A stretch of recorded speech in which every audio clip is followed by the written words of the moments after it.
Have you ever been so overwhelmed, so crushed in spirit, that you just wanted to fall on your face and weep?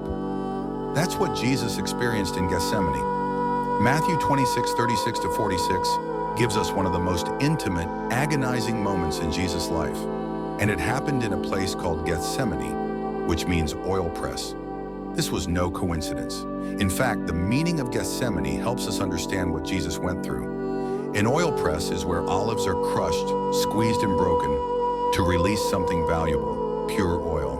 And in the same way, Jesus was about to be crushed, body, soul, and spirit, to release something even more precious, our salvation.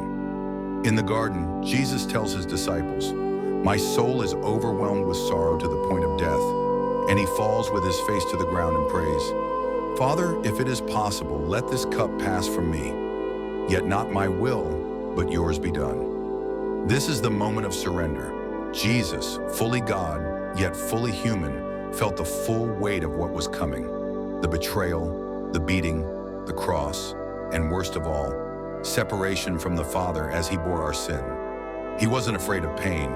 He was grieved by what sin would cost for us. Gethsemane shows us the cost of obedience. Jesus didn't just die for us, he chose to die for us. He could have called angels. He could have walked away. But instead, he submitted, crushed like an olive, so that we could be anointed with grace. Isaiah 53:10 says, "It pleased the Lord to crush him and cause him to suffer." Why? Because through that suffering, he would bring many to righteousness. And right there in Gethsemane, we see the beginning of that crushing. The spiritual battle began before the nails, before the cross, right there on his knees, in the darkness of that garden.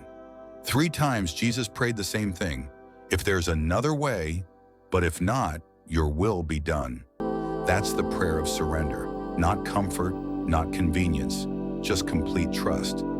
And while the disciples slept, Jesus stood alone, praying, sweating drops of blood, and preparing to carry the full weight of humanity's sin. Gethsemane is where victory began, not with a sword, but with a yes, a quiet, crushing, obedient yes that would change history forever. So the next time you feel crushed, when life presses you down, remember Gethsemane. Jesus was crushed so you could be healed.